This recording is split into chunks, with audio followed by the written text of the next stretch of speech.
CH-131 मौत का तांडव। CH-131 मौत का तांडव।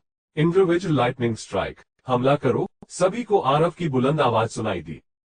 इस बार ये कोई आम पर्पल लाइटनिंग नहीं थी। इस लाइटनिंग स्ट्राइक में डार्क कलर्स थे।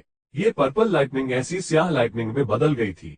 ये लाइटनिंग स्ट्राइक थंडरबोल्ट जितनी शक्तिशाली तो नहीं थी, लेकिन इंद्र वज्र की डार्क एनर्जी के साथ मिलकर ये कुछ कम भी नहीं थी।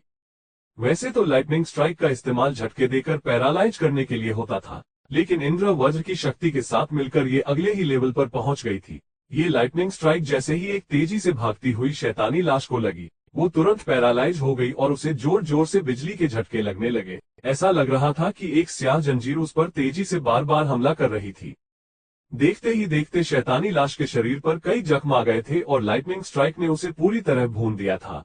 चारों तरफ शैतानी लाश के जलने की बू आ रही थी। ये मिस्टी से सिर्फ 20 मीटर दूर था और मिस्टी ये सब देखकर अपने आप को कांपने से रोक नहीं पा रही थी। क्या ये सच में प्राइमरी मैजिक है या फिर मेरी आंखों को कोई धोखा हुआ है? मिस्टी ने मन ही मन सोचा। देखा जाए तो लाइटिंग स्ट्राइक की थर्ड लेवल स्पेल में एक शैतानी लाश को ज्यादा नुकसान नहीं पहुंचा पाती थी। मैजिशियंस को उन्हें पैरालाइज करके तुरंत उन पर दूसरे स्पेल से हमला करना होता था ताकि वो उन्हें मार सके। लेकिन आरव ने जिस लाइटनिंग स्ट्राइक का इस्तेमाल किया था, वो बाकी स्टूडेंट की लाइटनिंग से बिल्कुल अलग थी, विराट से भी अलग। उसकी लाइटनिंग स्याह रंग की थी। उसकी लाइटनिंग में एक ऐसी शक्ति थी जिसने हवा को भी चार्ज कर दिया था। शुरू में तो वो किसी आम लाइटनिंग स्ट्राइक की तरह ही थी, लेकिन देखते ही देखते वो एक स्याह जंजीर में बदल गई थी जिसने एक ही झटके में उस शैतानी लाश को मार दिया था। हाँ, इसने अपनी लाइटनिंग स्पेल का इस्तेमाल करते वक्त इंद्र वज्र कहा था। कहीं इसका मतलब ये तो नहीं कि इसकी लाइटनिंग कोई आम लाइटनिंग नहीं बल्कि एक स्पिरिट ग्रेड लाइटनिंग है। मैं सोच भी नहीं सकती कि बीस्ट बैटल कंपटीशन में जिसने एक झटके में सबके सामने खुद को विलेन बना दिया था, वो इतना शक्तिशाली है। सर्वेंट क्लास मैजिकल बीस्ट तो इसके लिए कुछ भी नहीं है। इसने सिर्फ अपना प्राइमरी मैजिक इस्तेमाल करके उन्हें मार दिया, मिस्टी ने खुद से कहा। इंद्र वज्र। आरव ने जब फिर से अपनी लाइटिंग स्टार एटलिस बनाई तब भी मिस्टी का दिल जोर से धड़क रहा था। आरव की स्टार एटलिस बनाने की रफ्तार काफी तेज थी और उसे शैतानी लाशों के हमले से भी कोई फर्क नहीं पड़ रहा था। कड़ाक, एक बार फिर से बहुत तेज आवाज सुनाई दी। इस बार आरव ने इंटरमीडिएट लाइटनिंग मैजिक में अपनी स्पिरिट ग्रेड लाइटिंग सीड का इस्तेमाल किया था। जब आरव के प्राइमरी मैजिक ने इंद्र वज्र के साथ मिलकर आसानी से एक शैतानी लाश को अकेले ठिकाने लगा दिया था, तो फिर उसका इंटरमीडिएट मैजिक इंद्र वज्र के साथ मिलकर क्या कर सकता था? इंद्र वज्र थंडर बोल्ट यक्ष। आरव के पैरों के नीचे एक स्याह रंग की स्टार एटलिस बनने लगी थी। देखते ही देखते आसमान में तेजी से बिजली कड़कने लगी और आरव की थंडर बोल्ट जैसे ही आधे रास्ते पहुंची, तो कई सारी थंडर बोल्ट में बैठ गई जो उतनी ही शक्तिशाली थी। कुछ ही दूर सोम नदी की सतह पर आरव की थंडर बोल्ट की परछाइयां तांडव कर रही थी। इस बार आरव ने स्याह क्रॉस थंडर बोल्ट का इस्तेमाल किया था जो उसके दुश्मनों को जिंदा नहीं छोड़ने वाली थी। जैसे ही आरव की लाइटनिंग यक्ष स्पेल ने काम करना शुरू किया और उसकी थंडर बोल्ट्स 5 अलग अलग थंडर बोल्ट्स में बढ़ गई। ये जाकर सिर्फ 5 शैतानी लाशों को नहीं लगी बल्कि उनके आसपास खड़ी शैतानी लाशों को भी इसने ढेर कर दिया। उनके पास बचने का कोई भी मौका नहीं बचा था। आरव की पिछली और इस इंटरमीडिएट स्पेल में सिर्फ ये फर्क था कि पिछली वाली में इंद्र वज्र की शक्ति नहीं थी। उसके इंद्र वज्र थंडर बोल्ट यक्ष की शक्ति किसी कॉमन ग्रेड लाइटिंग सीड से कहीं ज्यादा थी। सारी की सारी शैतानी लाशें आरव के इस इंटरमीडिएट मैजिक के धमाके से मर गई थी। उनमें से बस एक जिंदा बची थी और वो वहां से रैंग कर भागने की कोशिश कर रही थी। तभी आरव का स्प्रिट आया और उसे भी अपने पंजों में जकड़ लिया। इसके बाद उसने उस शैतानी लाश को चीरकर उसके चीथड़े कर दिए। इस पूरे वक्त वो शैतानी लाश दर्द में जोर जोर से चिल्ला रही थी। ये सोच रही थी कि वो भी बाकी शैतानी लाशों के साथ क्यों नहीं मर गई, फिर उसे इस स्पिरिट वोल्फ की बेरहमी इतनी झेलनी नहीं पड़ती। लेकिन अब उसके पास कोई रास्ता भी नहीं बचा था। एक ही पल में वहां मौजूद सारी शैतानी लाशों का सफाया हो गया था।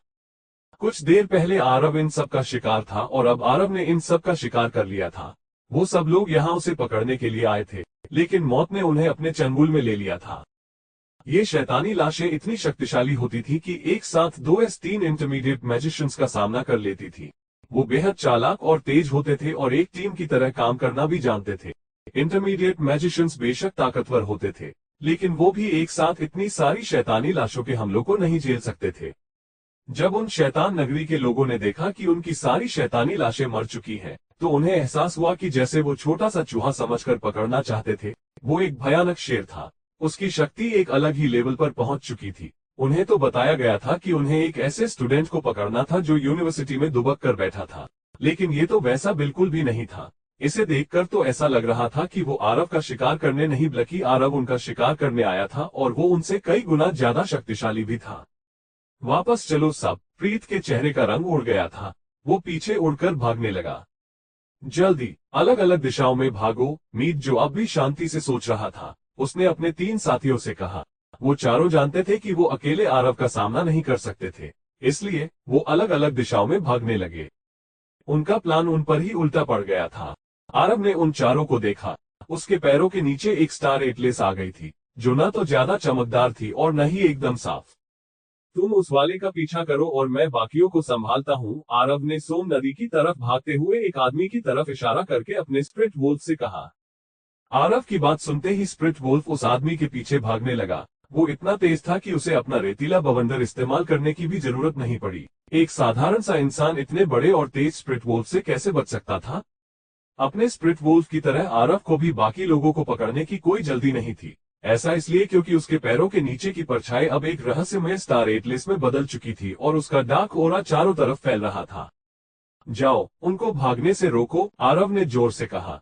जैसे ही आरव ने अपने हाथ से उन भागते हुए लोगों की तरफ इशारा किया, उसके सीने से एक बड़ा शैडो स्पाइक निकला और तेजी से बिना कोई आवाज किए उन सब की तरफ बढ़ने लगा। आरव को ये स्पाइक साफ तो नहीं दिख रहा था, लेकिन खिड़की की परछाइयों से उसे समझ आ रहा था कि कुछ बहुत नुकीला इन सब की तरफ तेजी से बढ़ रहा था।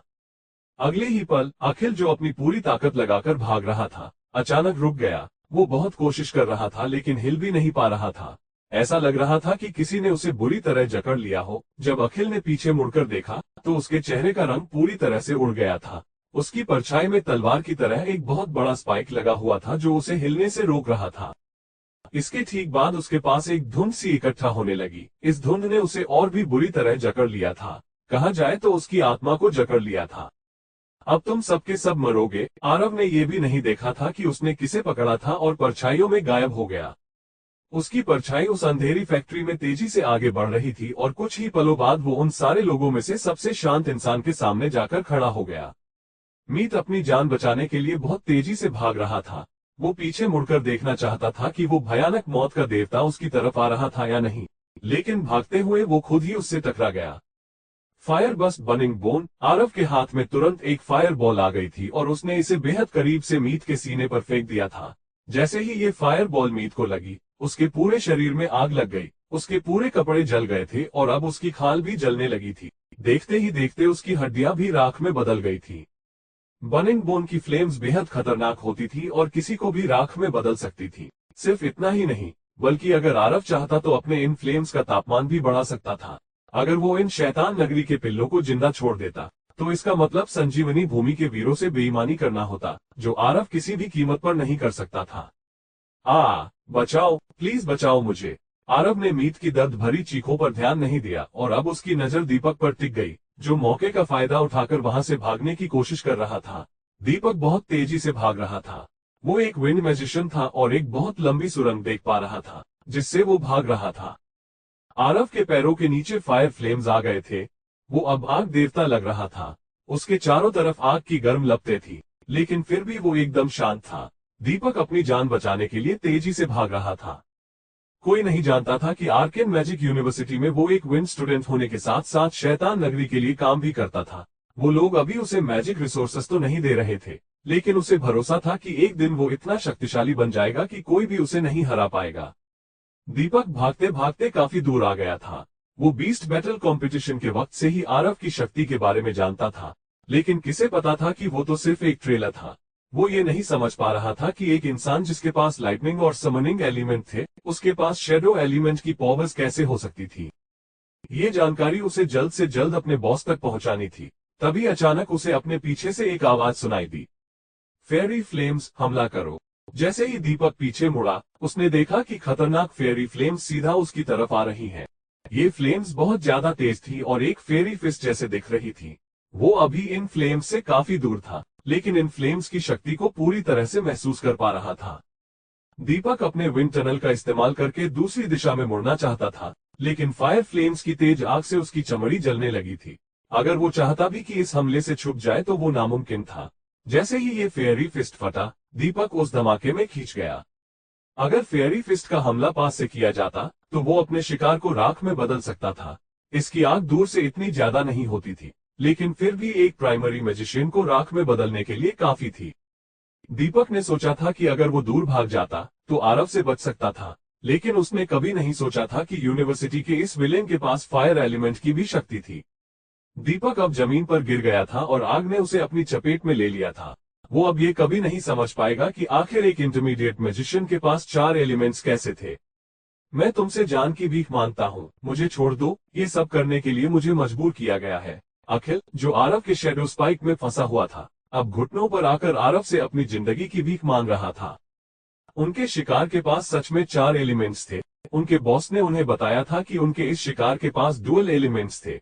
आमतौर पर एक इंटरमीडिएट मैजिशियन के पास 2 एलिमेंट्स होते थे, इसलिए उन्हें लगा कि इस शिकार के पास कुल मिलाकर 3 एलिमेंट होंगे। लेकिन उन्होंने इतना नहीं सोचा था कि जब पहली बार उसने 2 एलिमेंट्स अवेकन किए थे, तो दूसरी बार भी वो 2 एलिमेंट्स ही अवेकन करेगा।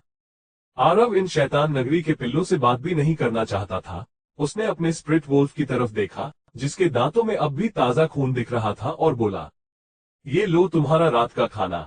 स्प्रिट वोल्फ को अभी तक उसका खाना नहीं मिला था और वो जानता था कि शैतान नगरी का वो आदमी अभी आरव की शैडो स्पाइक में फंसा हुआ था और कुछ नहीं कर सकता था।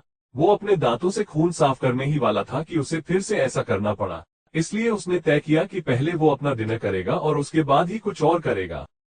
शैतानी लाशें बहुत बदबूदार होती थी, इसलिए आरव के स्प्रिट वोल्फ को वो बिल्कुल भी पसंद नहीं आती थी।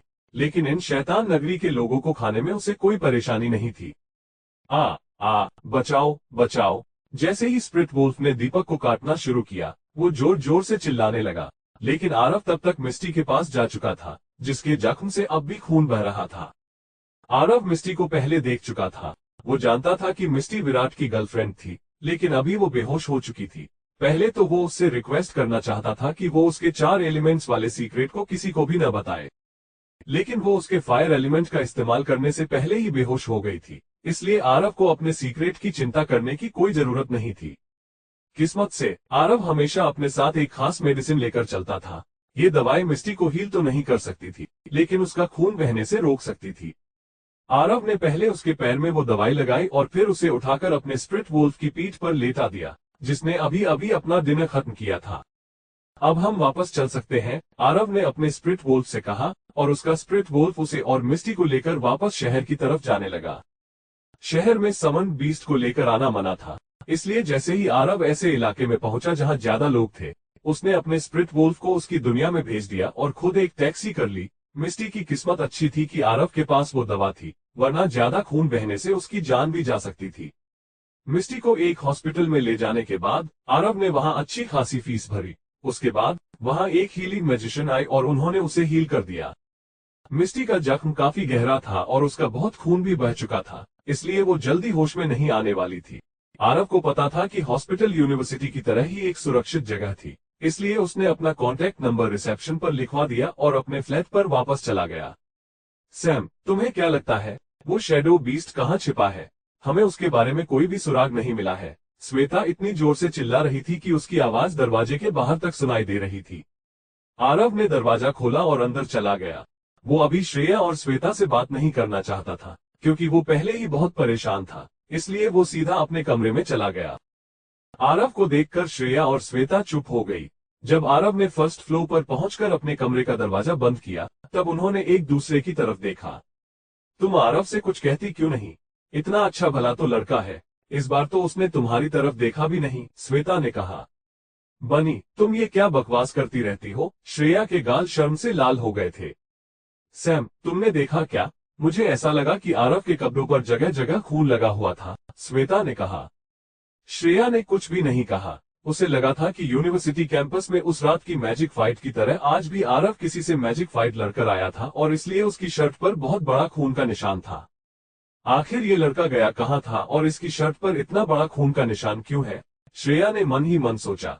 कहीं ऐसा तो नहीं कि विलेन एक सीक्रेट किलर भी है और अपने फ्री टाइम में वो लोगों को मारता है, श्वेता ने कहा। श्रेया श्वेता की बेतुकी बात से बिल्कुल भी सहमत नहीं थी, लेकिन समझ तो उसे भी नहीं आ रहा था कि आरव कहां से और किससे लड़कर आया था।